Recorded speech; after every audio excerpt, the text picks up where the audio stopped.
va parler du diplôme.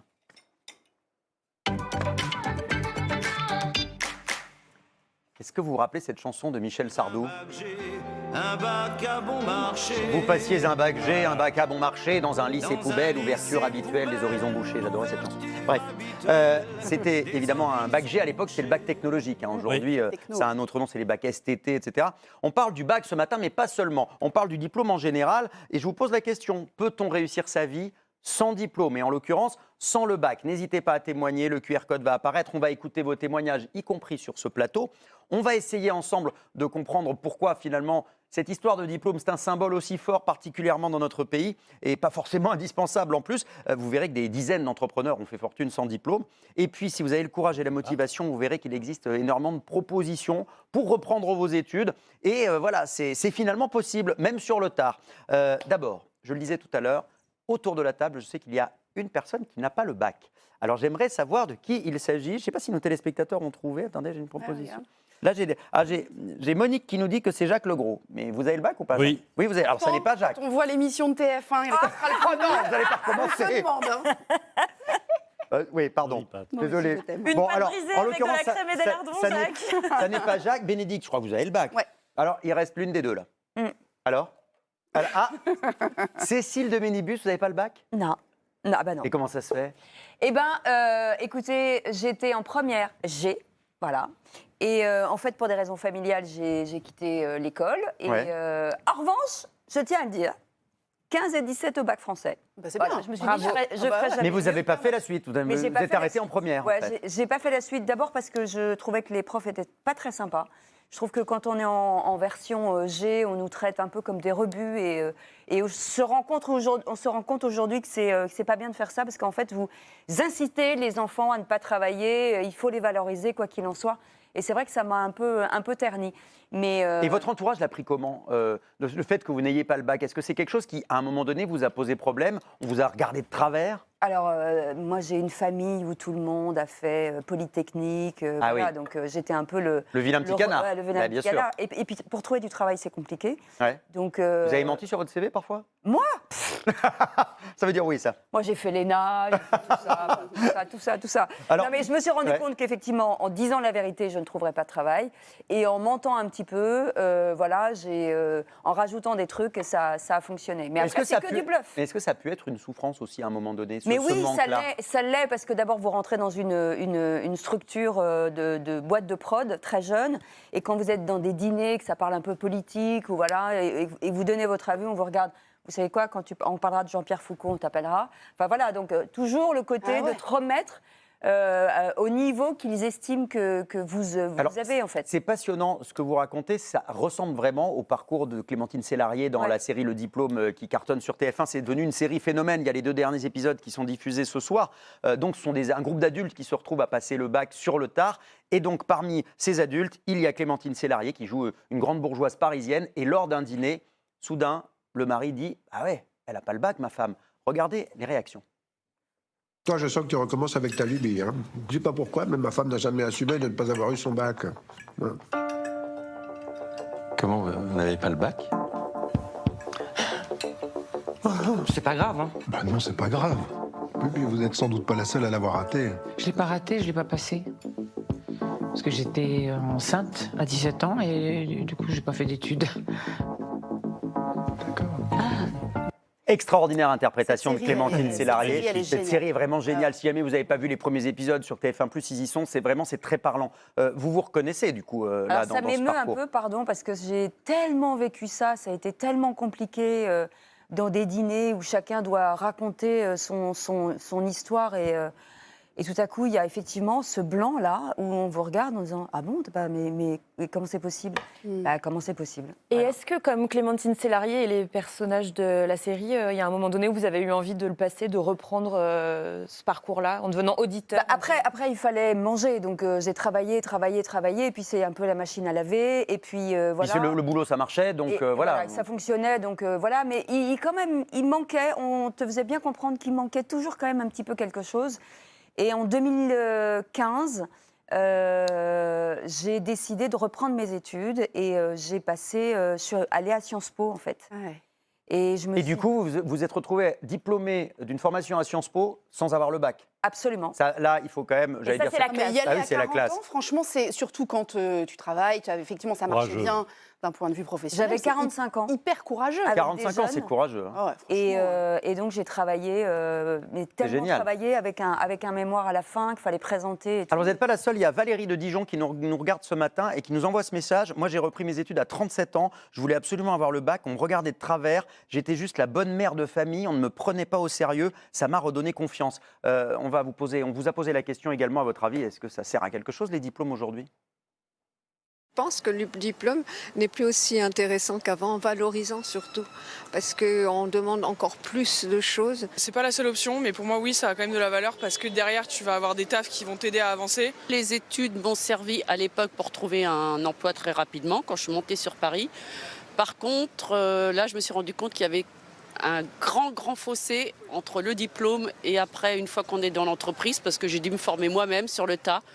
Voilà, sur le tas. Mais on se demande, qu'est-ce que vous en pensez Ah, Jacques, de voir c'est ça un peu une autre version de Cécile. Ouais. Je l'ai passé, je l'ai eu le bac pour m'en débarrasser, pour me débarrasser du lycée où je n'ai connu que souffrance. Ah. J'ai fait 3 fois la classe de seconde. 3 D'accord. fois. Ah ouais. Ce qui aujourd'hui serait totalement impossible.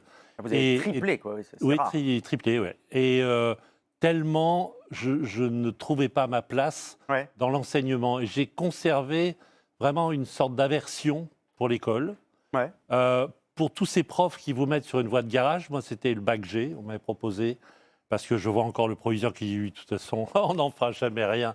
Allez, gestion ou secrétariat, je ne sais plus ce que c'était. Et c'est une vraie souffrance. On n'a pas le droit de faire souffrir les enfants parce qu'ils sont différents. Et le bac, je l'ai eu pour faire plaisir à mes parents. Puis j'ai fait des études en me disant, bah, comme ça, c'est la preuve que je ne suis pas si con. Mais ça ne m'a jamais servi à quoi Alors que ce regardez, il soit. y a un message également. Jean-Charles de Forbach, je n'ai pas eu le bac, mais j'ai toujours laissé planer le doute.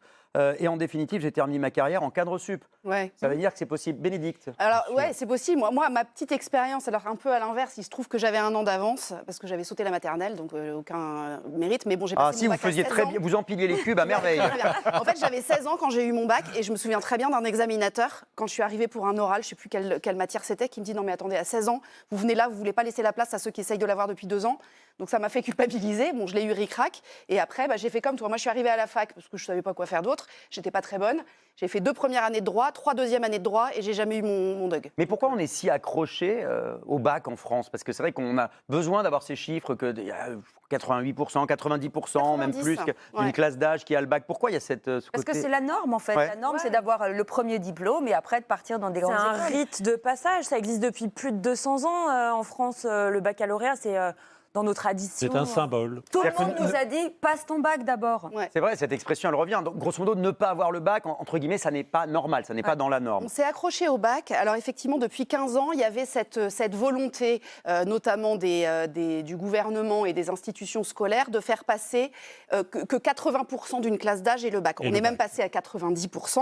Et donc maintenant, il y a un article très intéressant à lire dans Le Monde où un chercheur nous explique que maintenant, on a donc depuis le recul nécessaire pour savoir ce que sont devenus ceux qui n'ont pas eu le bac. Eh bien, les résultats, c'est qu'ils ont moins accès à l'emploi. Quand ils ont un travail, le travail est beaucoup moins stable, ils le gardent moins longtemps. Impact durable sur le niveau de revenus, pas seulement à l'embauche, mais tout au long de la carrière. Oui, parce Ça va qu'on- jusqu'à 2,5 fois moins bien Parce payé. qu'on part avec, avec exactement ce retard. Moi, j'aimerais qu'on regarde les visages de certains qui ont pu, ou certaines même, qui ont pu réussir sans le bac, ou en tout cas avec des études vraiment de base. Xavier Niel, le fondateur de Free, une des plus grosses fortunes françaises, il a juste le bac. Il s'est lancé dans la vie active à 19 ans. Le deuxième monsieur là, Ingvar Kamprad, il a créé Ikea à l'âge de 17 ans. Il n'a pas le bac. Ah Une oui. petite réussite quand même, Ikea, vous voyez. La nouvelle patronne de Leroy Merlin, la 3e sur la photo, Agathe Monpeilly, elle n'a pas fait de grande école de commerce pour devenir patronne d'une grande enseigne comme Leroy Merlin. Il n'y en a aucune dans Elle le a dans le évolué genre. au mérite, elle. Exactement, elle a commencé, on va dire, dans l'entreprise, elle a monté les échelons. Et Lucien Georgelin, vous voyez à droite, c'est créateur de confiture, une grande marque de confiture, il n'a que le Georgelin, brevet oui. des collèges. C'est quand même exceptionnel. Ça montre qu'il y a beaucoup d'exemples. Donc il faut croire dans le potentiel des enfants. Et même s'ils n'ont pas le potentiel de faire de longues études, ils peuvent faire un travail manuel. Enfin, il faut revaloriser ça. D'abord, le travail manuel retrouve toute sa splendeur et on s'aperçoit aussi qu'on peut mieux gagner sa vie aujourd'hui en se spécialisant dans un travail manuel ou d'artisanat. Enfin, disons, qui n'est pas lié à des diplômes forcément, mais à des formations. Et je pense qu'aujourd'hui, beaucoup de jeunes garçons et de jeunes filles devraient y réfléchir plutôt que de s'accrocher au bac, qui, disons-le, ne mène nulle part. C'est leurs parents qui devraient y réfléchir, si je peux me permettre. Oui, avec eux. Souvent. Certes, avec eux. Et également l'école, qui doit aussi montrer que l'école. ces formations ne sont pas entre guillemets, des sous-formations, au contraire. Au contraire, et puis c'est D'ailleurs, je peux valorisant vous dire que aujourd'hui. si on fait des études de plomberie, par exemple, on devient un peu le roi du pétrole. Hein. Ah ben exactement. Voilà. Non mais moi, je suis d'une génération où on a tapé sur les métiers manuels et on a valorisé un bac qui aujourd'hui ne vaut plus rien. Damien de la Barthe nous envoie ce petit message, là en ce moment il nous regarde. On peut très bien réussir sans diplôme, mais à condition de croire en ses rêves et d'avoir une motivation, une grande motivation. C'est peut-être plus long et difficile qu'avec certains diplômes, mais c'est possible. Et on a des témoignages aussi. Monique, d'Aix-les-Thermes, j'ai repris mes études à 50 ans pour passer mon diplôme d'infirmière. Bravo Monique, c'est génial ça. Il y a Johnny de Dijon, moi j'ai 24 ans, j'ai le bac et un BTS.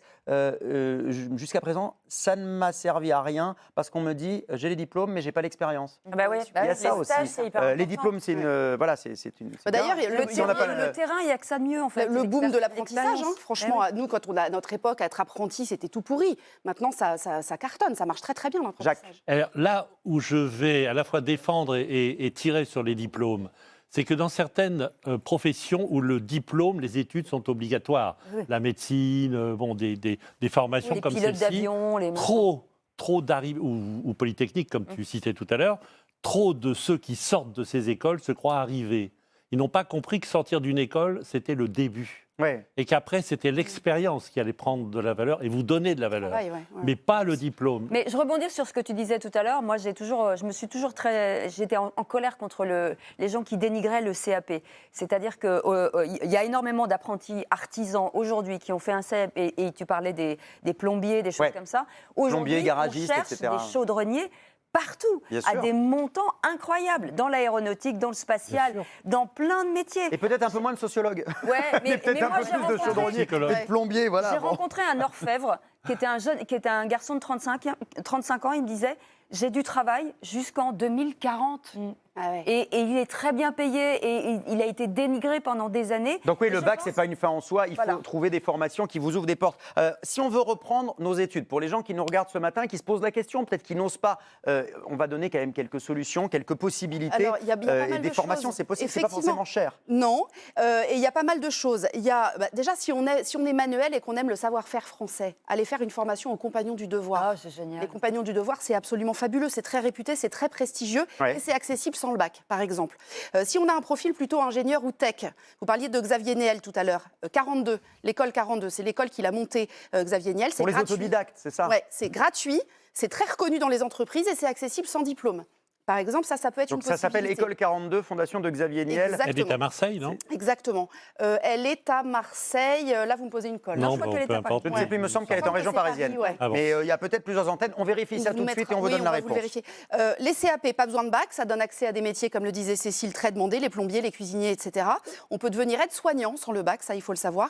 Et puis après, il y a l'armée. L'armée est très bonne formatrice. On apprend plein de métiers différents. On est payé. On a des perspectives d'évolution très intéressantes. Et ça peut être vraiment une bonne solution aussi pour si vous ne savez pas trop où aller. Il y a les points CPF aussi, le compte personnel de formation qui donne accès à tout un tas de formations. J'ai testé moi ce matin, je pouvais par exemple faire une formation pour améliorer mon orthographe, apprendre une langue étrangère ou même devenir prof de yoga. Ça c'est génial. C'est quasiment pris en charge à 100%, ça coûte. Comment on fait là pour activer son CPF? Il y a des sites internet? Ça se passe sur mon compte formation.gouv.fr. L'école 42, 17e. C'est dans le 17e arrondissement de Paris. C'est à Paris. C'est à Paris. C'est pas à Marseille, mais il y a des formations un peu partout. Et notre camarade Laurent Mariotte, par exemple, qui s'occupe de cuisine, il a passé à 40 ans un CAP de cuisinier. Mon mari, il est en train de passer un CAP. Et maintenant, il nous régale tous les jours. Et ben voilà, c'est vrai, mon mari, 50 ans.